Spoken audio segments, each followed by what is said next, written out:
Hi, welcome to Psychology by Sandy. Today we are going to be discussing sexual fetishes. And this is a bit of a complex subject, so we are only going to be able to cover the basics. However, we are going to cover the fundamentals, and there may be a couple more videos to cover the rest. Now, before we get started, I would like you to pause the video and leave a comment listing what your fetish is. And this is only if you're brave enough. If people know your username, then maybe you don't want to, and you don't have to. It's okay. However, if you can just pause the video, leave your comment, and we will continue. First, we are going to go over the meaning of the word fetish, because people commonly actually use that word incorrectly. Now, in psychology terms, fetish actually means a sexual association with a non-living object. And here's what the American Psychiatric Association has to say in the Diagnostic and Statistical Manual for Mental Disorders. Fetishism involves the use of non-living objects, the fetish. Among the more common fetish objects are women's underpants, bras, stockings, shoes, boots, or other wearing apparel. The person with fetishism frequently masturbates while holding, rubbing, or smelling the fetish object, or may ask the sexual partner to wear the object during their sexual encounters. So yeah, you can have a sexual fetish for stockings or boots because they're non-living objects, but you wouldn't necessarily say that you have a foot fetish. Now, what people commonly refer to as a foot fetish, there's actually another word for that, and we are going to go over that in just a minute. However, let's first go over the origin of the word fetish. The word fetish comes from Latin factitious, which means artificial or man-made. Now, it also means an object that has supernatural powers, or more specifically, a man-made object that has powers over others. The word was first coined by Charles Brosis in 1757 while studying religions, more specifically African and Egyptian religions. And in these religions, they had these figurines which represented gods or persons. And these figurines would represent some sort of power over the group or the tribe. Now, I'm sure you've heard of a voodoo doll. Well, a voodoo doll in this sense would be considered a fetish.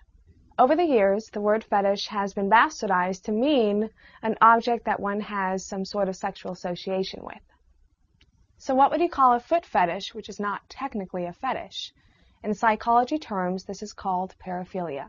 Paraphilia, philia coming from the Greek word friendship or love, paraphilia meaning above or beyond friendship or love.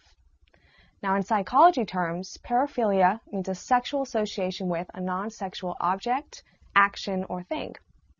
So a foot fetish would be a type of paraphilia. However, there's many different types. And here are some pretty crazy examples of some paraphilia. Aquaphilia, arousal from water and or in watery environments, including bathtubs and swimming pools. Incestophilia, sexual attraction to a member of one's own family. Macrophilia, sexual attraction to giants, giantesses, or giant body parts, such as breasts and genitalia. Microphilia, sexual attraction to miniature people or miniature body parts, the opposite of macrophilia. Narratophilia, sexual arousal and the use of dirty or obscene words to a partner. Necrophilia, sexual attraction to corpses. Pedophilia, sexual attraction to prepubescent children. Plesiophilia, sexual attraction to stuffed animals and or people dressed in animal costumes. Scediophilia, sexual attraction to cartoon characters. Zoophilia, sexual attraction to animals. So the thing about all these different types of paraphilia is they are psychologically the same thing. It's a sexual association with something not considered sexual. So you take water, children, panties, or plush teddy bears. They are essentially the same psychological phenomena. Sexual associations are very much like mental or emotional associations. Let's say you think of things that make you happy, like a great moment in your life or your car, and there's some things that make you sad or upset. Well, The human mind is capable of producing the emotional associations with things as well as producing sexual associations with things. Now, of course, if you have a sexual association for something which people don't really consider socially acceptable, then you have a paraphilia. The thing you have to understand about psychiatry is they have this box. And whatever's inside the box is considered normal. Now, if you go outside of the box, either the top or the below, you have a mental disorder. Let me give you some examples. It's okay to be happy, but if you're too happy, you're considered manic. And it's okay to be sad, but if you're too sad, you're considered depressed. And of course, it's okay to concentrate on things, but if you don't concentrate enough, then you have ADHD. Or if you concentrate too much, you have obsessive-compulsive disorder or autism.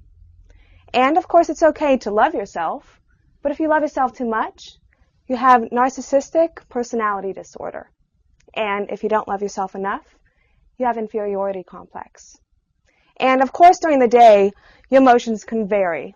But if it varies too much, then you have bipolar. And if it doesn't vary enough, you have the flat effect, or flat emotion. The thing about this box, whatever is inside the box is considered normal. But how does a psychiatrist tell you what is in or outside of the box? What is too little or too much of something? Now, the American Psychiatric Association in the new DSM is planning on creating what's called diagnostic thresholds. So they are going to figure out a system to tell you where the lines are. Now, personally, to be blunt, it's kind of a matter of opinion, arbitrary opinion, and social judgment. Now, let's go back to paraphilia for a second. So, you have a sexual association with a non-sexual object. Well, is that inside the box or is it outside of the box? Now, let's say you have a panty fetish, right? You like panties. Well, that's probably socially acceptable, so you're in the normal box. Now, let's say you like dating 15-year-olds. Well, that is definitely socially unacceptable, so you're going to be labeled with a mental disorder and go to jail. Now, the way that psychiatrists figure out the lines of that box is they look at three things. 1, does it cause you distress? 2, is there an impairment of life functioning? And 3, is it legal? Now, for a couple of examples, let's say you sleep with an underage girl. Well, you're automatically going to be labeled as a pedophile, a mental disorder.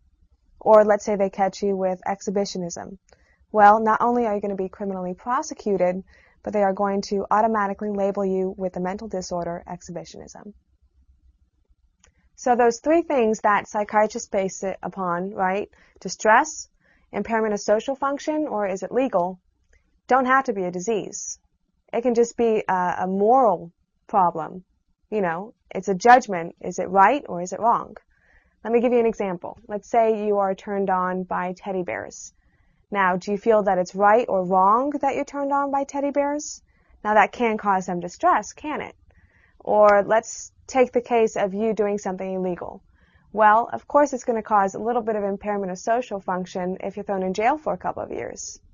Or let's say you really get off on spanking your wife, and she's not having any of it at all. Well, that's going to cause a little bit of social function impairment as well. So you can have those three things, and it's not a disease. It's either a social judgment or it's a moral decision on whether it's right or it's wrong.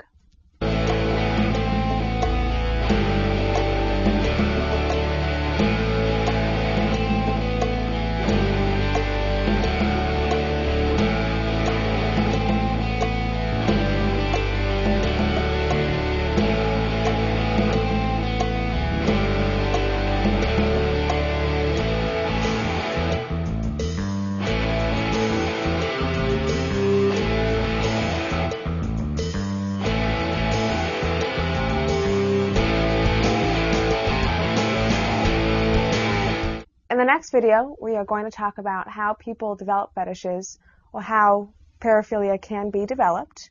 We're also going to be talking about panty fetishes in Japan and also what psychiatrists do to treat paraphilia. Now, please subscribe to the videos, leave a comment, and I'll see you next time.